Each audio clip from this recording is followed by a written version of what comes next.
अस्सलामुअलैकुम। मेरा नाम सैयद मोहम्मद चैनल पर बहुत बहुत खुश आमदीद स्वागत है। जो नए वो चैनल को ज़रूर सब्सक्राइब कर लें, वीडियो को लाइक एंड शेयर ज़रूर करें। आज मैं आपको इस वीडियो में बताऊंगा कि बिहार मदरसा बोर्ड और बिहार संस्कृत बोर्ड में अनुकंपा की बहाली कब शुरू होगी और अनुकंपा बहाली के लिए आपके पास जो है क्या क्या डॉक्यूमेंट्स होना चाहिए। तो वीडियो को आपको लास्ट तक देखना है, कहीं पे भी स्किप नहीं करना। आपको पता है कि जब बिहार मदरसा बोर्ड में चेयरमैन थे सलीम परवेज साहब जब चेयरमैन बनने के बाद फ़ौरन उन्होंने 1 से 2 महीने के बाद जो है नोटिफिकेशन जारी कर दिया अनुकंपा बहाली को लेकर कि जितनी भी कई सालों से अनुकंपा की बहाली नहीं हुई थी वो जल्द से जल्द जो है अनुकंपा की बहाली करवा लें। बहुत सारे जो है अनुकंपा की बहाली के लिए फॉर्म भी भर दिया गया, बट उनकी जो है अभी तक बहाली नहीं शुरू हुई है। और दूसरी बात यह है कि बिहार संस्कृत स्कूल में भी काफ़ी अनुकंपा के पद खाली है, तो वहाँ पर अनुकंपा की बहाली कब शुरू होगी एक एक करके मैं आपको इस वीडियो में बताऊंगा। सबसे पहले आपको समझना है कि अनुकंपा है क्या, क्योंकि जो अनुकंपा जानते नहीं है वो काफ़ी परेशान हो जाएंगे कि अनुकंपा है क्या। देखिए, अनुकंपा उसे बोलते हैं जिनके फादर्स या फिर उनके भाई वगैरह जो है किसी स्कूल में या फिर किसी मदारिस में पढ़ा रहे थे, अब उनके रिटायर्ड से पहले ही उनकी मौत हो गई, यानी कि उनकी मृत्यु भी हो गई। अब उनके मरने के बाद जो है उनके बेटा या फिर उनकी बेटी या फिर उनकी बीवी को उनकी जगह पर रख लिया जाएगा। कब तक रखा जाएगा? जब तक उनका रिटायर का जो टाइम था उस वक्त तक, यानी कि अगर उनकी मौत हुई है 40 साल की उम्र में और उनकी जो रिटायर्ड की उम्र थी वो 60 साल थी, तो आपको कितनी जॉब मिलेगी? 20 साल जॉब मिलेगी। ये आपको याद रखना, क्योंकि बहुत सारे को ये लगता है कि हमारे जो फादर हैं या फिर हमारी जो मदर इंतकाल की हैं वो 59 साल की उम्र में की हैं या फिर 58 साल या फिर 55 साल, तो क्या हमको भी फिर से हमको जॉब मिलेगी? हमको भी 30 साल 40 साल जॉब करना? बिल्कुल नहीं। अगर वो 55 साल की उम्र में इंतकाल किए हैं तो आपको सिर्फ और सिर्फ 5 साल की जॉब मिलेगी, यानी कि अगर रिटायर्ड उनकी उम्र 60 साल है तो आपको 60 साल तक ही करना, उसके बाद आपको नहीं करना, वो संस्कृत बोर्ड हो या फिर मदरसा बोर्ड हो। अब जो दूसरी बात ये आती है कि जो लोगों ने अनुकंपा बहाली का फॉर्म भर दिया था उनकी बहाली कब शुरू होगी, क्योंकि जब नोटिफिकेशन आया था मदारिस में उसके बाद कई लोगों ने, कई मदारिस के जो जिनके अब्बू या फिर उनकी मदर इंतकाल की थी वो लोगों ने फॉर्म भर दिया था, बट उनकी बहाली अभी तक नहीं शुरू हुई, ना तो उनको मदरसा बोर्ड से बुलाया गया।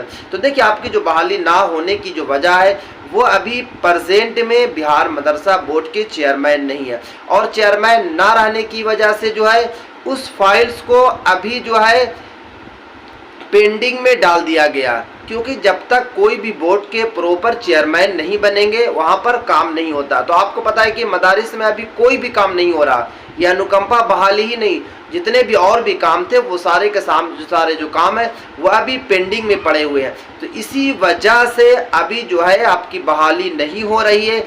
जैसे ही मदरसा में चेयरमैन बनेंगे उसके बाद सबसे पहला जो काम होगा वो आपका ही काम होगा, क्योंकि मैंने मदरसा से खुद कांटेक्ट किया, मैंने मदरसा बोर्ड से कांटेक्ट किया, तो वहाँ से मुझे यही इन्फॉर्मेशन मिली कि वहाँ पर अभी जो बहाली नहीं हुई है, क्योंकि अभी वहाँ पर अभी मदरसा बोर्ड में चेयरमैन नहीं है।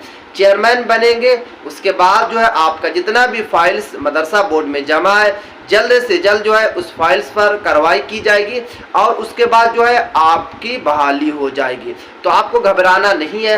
जिस तरीके से पिछले आप 1 साल से वेट कर रहे हैं, आप थोड़ा सा और वेट कर लें, चेयरमैन बनने का वेट करें। जैसे ही चेयरमैन बनेंगे उसके बाद जो है प्रोसेस जो है शुरू हो जाएगा और आपकी जो है 1 से 1.5 महीने के अंदर में आप मदरसा बोर्ड में बहाल हो जाएंगे, मदारिस में आप पढ़ाने लगेंगे।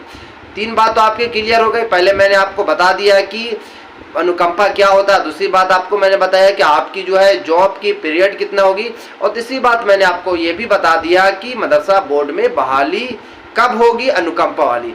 अब जो है चौथी बात ये भी निकल कर आती है कि संस्कृत स्कूल में अनुकंपा की बहाली कब होगी, क्योंकि जब भोला यादव चेयरमैन बने थे संस्कृत बोर्ड में, लगभग वो 4 से 5 ही मंथ संस्कृत बोर्ड में एज अ चेयरमैन रहे। उसके बाद उन्होंने चेयरमैन के पद से उनको हटा दिया गया।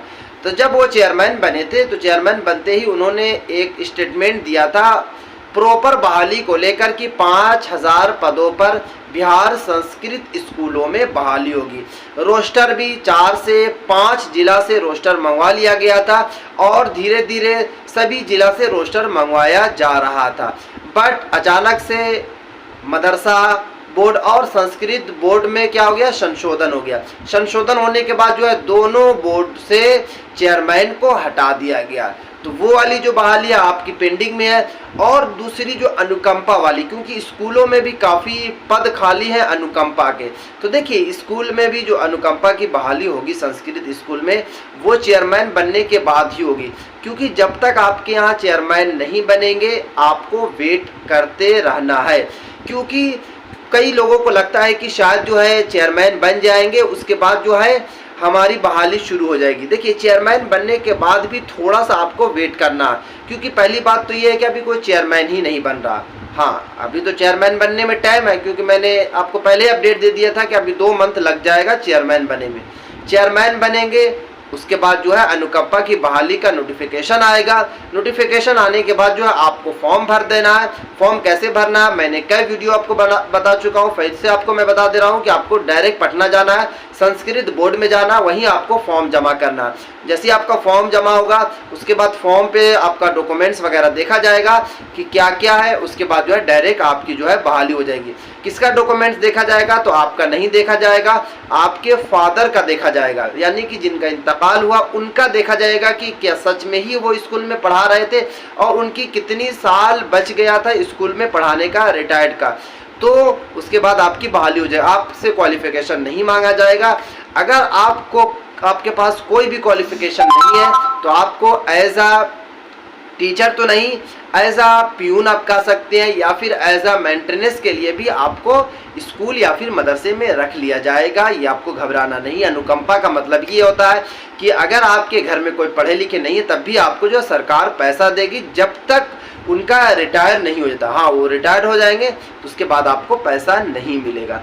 तो ये तो बात आपको क्लियर हो गई। तो ये थी काफ़ी इंपॉर्टेंट वीडियो, क्योंकि काफ़ी लोगों का कई दिनों से मुझे पर्सनली मैसेज मिल रहा था कि मोहम्मद भाई एक प्रॉपर वीडियो बना दीजिए और बताइए कि बहाली का प्रोसेस कब शुरू होगा, कैसे शुरू होगा, अनुकंपा की बहाली कब शुरू होगी, कौन कौन फॉर्म भरेंगे। तो मैं आपको पहले ही बता चुका हूँ कि जिनके फादर या फिर मदर इंतकाल की हैं वही उनके बेटा या फिर बेटी ही फॉर्म भर सकते हैं। अदर रिश्तेदार सोचेंगे कि मैं वहाँ पर उनके पद पे चला जाऊँ, बिल्कुल नहीं जा सकते हैं।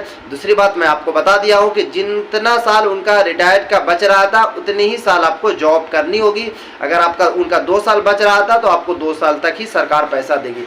अगर 10 साल बच रहा था तो 10 साल तक ही पर सरकार पैसा देगी। ये नहीं कि आपको जो है प्रॉपर आपको जॉब मिल जाएगी, बिल्कुल ऐसा नहीं होता। अनुकंपा का मतलब ही ये होता है। तो ये थी काफ़ी इंपॉर्टेंट वीडियो। अगर अभी तक आपने इस चैनल को सब्सक्राइब नहीं किया तो चैनल को आप ज़रूर सब्सक्राइब करके बेल आइकन को ज़रूर प्रेस करें।